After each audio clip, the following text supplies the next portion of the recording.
Alright, so right now I'm going to be doing a breakdown of my Antonio Brown design that I made earlier today. So we're going to get started and go to the bottom. So I started with the black background, and then after that I added two paper tiers over here on the left and right sides, and these are these groups don't have anything, they're just the tiers. And then I inverted both of them so they're both black. And then I put some soft brush on it. As you can see over here, it kind of changes it to make it darker, give it more contrast. And then I added the images on top. So first I put this image, then this image behind it, in front of it, and then I put this for the ground, and then I put this image. And then what I did to the ground was just put a black and white gradient map over it, so it would just have contrast and it would kind of fit in with the rest since it's orange.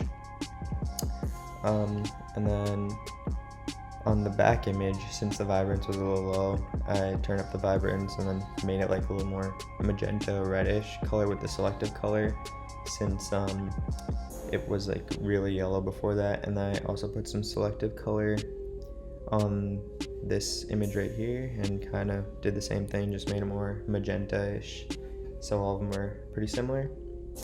And then what I did was I added, the text was later, so we'll do that later. And then I went to the back and then I added this image of a Patriots field from a picture, put a black and white gradient map on it, move the black over a bit, move the white over a bit so the contrast was high. And then I put a black soft brush around here, so it would once again just create some lighting. And then I put some black hue saturation, just went to hue saturation, turn the lightness down to 35, so it would just darken it overall. And then I went up and onto these PNGs, I just, over here with this layer, I just whitened all of these colors. As you can see, all the whites and grays and blacks, I just got rid of all the extra color on them. And then over here on the bottom, I kind of put more lighting, so it just creates this contrast and helps not just create a one color design or one shaded, I guess. And then I went up to the top, and then usually I'll start by adding some textures. So over here I had 3 halftones. I put one on the bottom, did invert so it turned white, and then put it on 50%. And then I put another one up top, also inverted 50%. And I put one more over here on the bottom left. Kind of hard to see, but it still gives it some texture. So I put on 45%. And then what I did was I started working on the color correction so I could get a feel for what direction I need to go with the design. So I started off with some curves to give it a reddish shade. I put on hue over here. So I did this curve and put on hue. So as you can see, the color kind of changes from whatever it is to red. And then I put some selective color on it to make it kind of orangish, because the selective color, it's easier to change the hue of the skin when you have this curve rather than when you don't, because it just turns completely yellow when you don't have it. And then I put another curve to darken it, put some more contrast in this. And then I put lowered the vibrance by 4, because I thought it was a little too high. It doesn't really make much of a difference, but it's there. And then for color lookups, I put crisp winter and turned down the fill of it to 43%, so just give it a bluish tint. And then on top of that, put a gradient map. It's just darkish blue, gray blue to white, and put on lighten, so it just adds the blacks would just turn grayish blue instead of being a ton of contrast.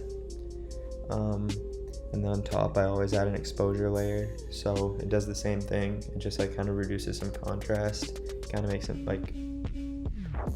less cut up and sharp, I guess. So that's what I did for color correction, and then I added like a little minimal blue photo filter here, like that. So then I went back down, and since I saw like these images in the front were way too bright for this, I turned the brightness really far down. So as you can see, -83, I just put it on so it kind of just fits in with the rest of the design. And then I turned on some curves just on the skin layer so the skin would brighten up a bit so he's easier to see.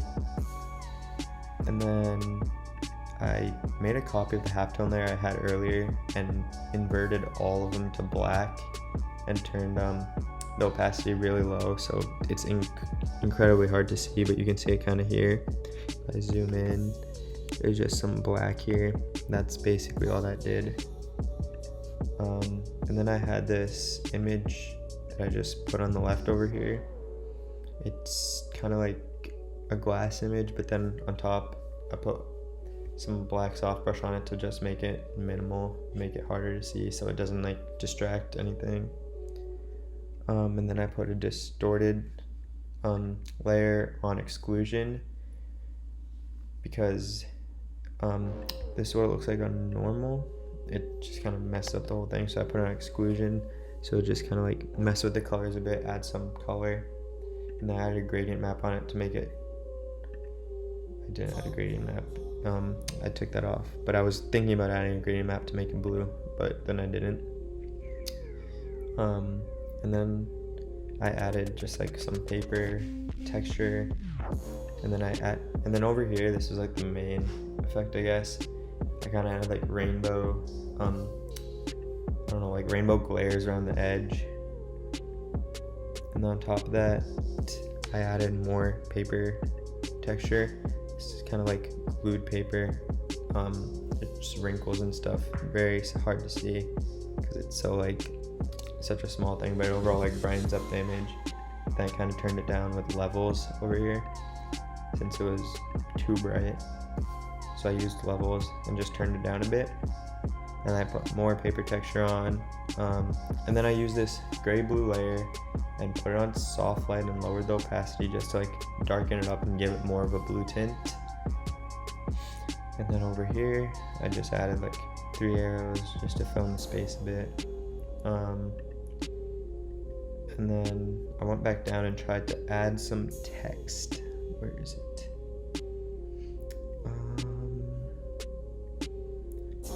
Oh yeah, it was in the PNG layer.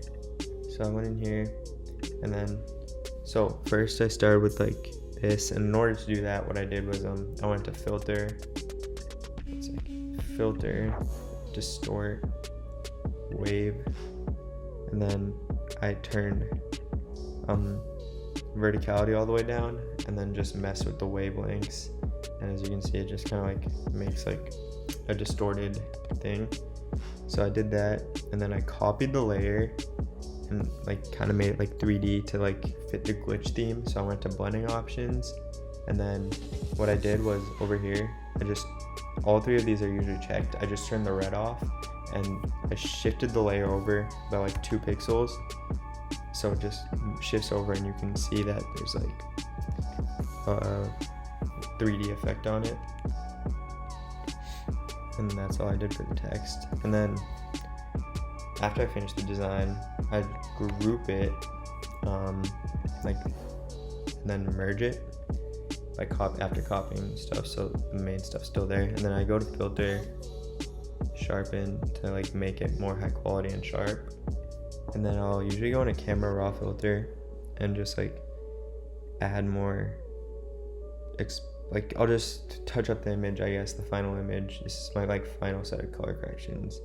I'll just like add highlights, lower shadows, change the temperature if I want. And just make it like that. And then I convert it to a smart object and go into filter, blur, radial blur. Then I change this to zoom and change it to 3 usually. And as you can see, it's all like that. And then I'll just go here, hit Alt Delete, make sure the secondary color is on black, so you can do that. And then I'll go here, just use the soft brush, kind of just like go around the parts that you want to like blur.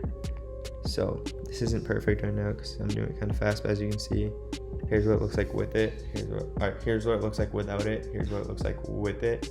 So you can see like over here, it's just like a blur, and it kind of just makes like an effect of it going in on him, I guess. So that was the breakdown for my Antonio Brown design that I made today. Thank you for watching.